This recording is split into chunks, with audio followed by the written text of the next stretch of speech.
Hi and welcome back for another Not Too Shabby Shop Design Team video. This is Marla and today I'm bringing you the Stamp and Die of the Month for March that's available now over in the Not Too Shabby Shop. I will have it linked in the description box below. There are 5 critters in this sweet critter stamp and die set. I highly encourage you to purchase the dies. As you can see, the dies are going to cut out the hands. They also cut out the sentiments and then the other accessory pieces that go with this. But the fact that it cuts out the hands and allows each of the critters to hold some of the objects that are included is fabulous.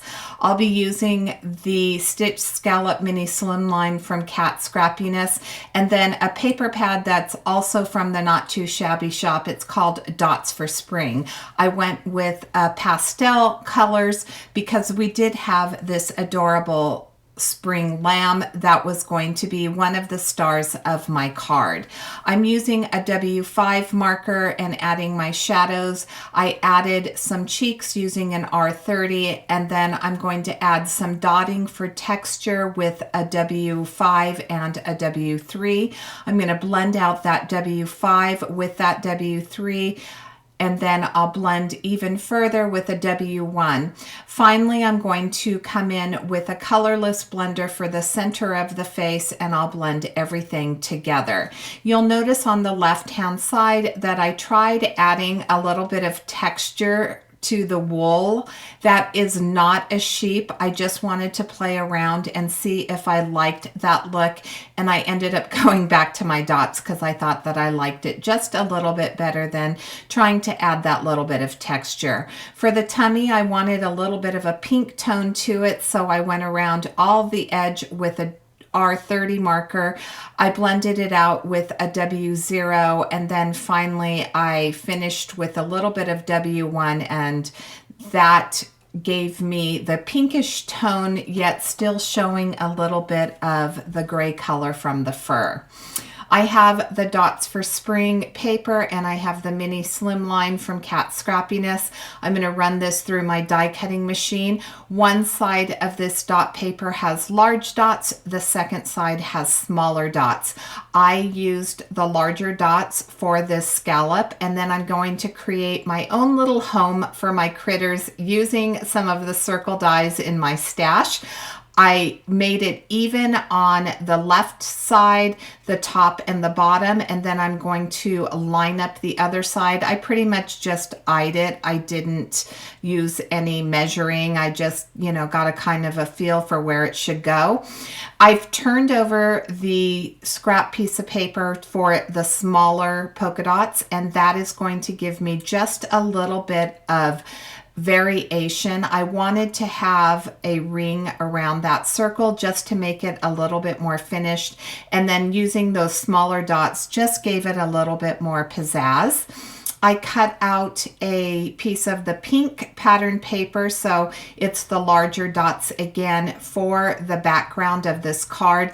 Now this Mini Slimline is a little bit unique in that it's just slightly different than most slimlines. So the length of it is actually 5.5 and then it's 3 by 5.5. So what I did is I cut my card base to 3.25 by 5 3/4 so that I could get that 1/4 inch of that pink to show through. I used the coordinating die to cut out my little lamb, and here I'm going to color the bunny. I'm starting with my E70 markers. I do have the darkest color. The cap is on the screen. It should be an E74. I'll blend the shadows out with an E71 and then I'll finish off with an E70. I wanted a little bit of a creamier tone, so a kind of a yellow undertone. I will go in, instead of just going with that colorless blender, I am going to add an E30 over the entire image, and that's just going to soften the brown tone. So this is more of a taupe, which I really love this color combination, but adding that E30 to the face is really going to, you can see the colorless blender. It looks nice, But once I add that E30, you're going to see that it's going to have more of that softer yellow tone that a lot of bunnies have. Again, I went around the edges of the bunny stomach. This time I used an R00, which is kind of more of a peachy pink, and to soften that up. And then here's where I'm going to add that E30. Once I finish coloring this, I will use the coordinating die again, and I will cut it out. For the accessories that I used, I colored a bow, I colored a party hat, and then I colored a present and a rose. I used some greens and RV markers. I kept it pretty simple, so I believe I used RV63 and maybe a 1 for the pinks, and then I just used a single green color for the stem of the rose, and then the little lines in the party hat, and finally for the present. As I mentioned, the dies do cut out so that the hands can actually hold an image. The present is a little bit wider than the other pieces that I used, so I struggle with it, and I left that in just so that you can see. So see how easy this is going to slide underneath. That slides underneath easily, but the present took a little bit more maneuvering because it is a little bit wider, and I found that by using my reverse tweezers and poking the arm out from the back is really going to help me get that present in between the arms. And once I did that, you're going to see I'm struggling here trying to use my fingers to open that, but just take, you know, a small set of tweezers and press along the back if you have one of the wider objects such as the heart, and that's going to really make it, look at, it's going to pop right in. See, popped right in. I wasted all that time, but you know, you learn.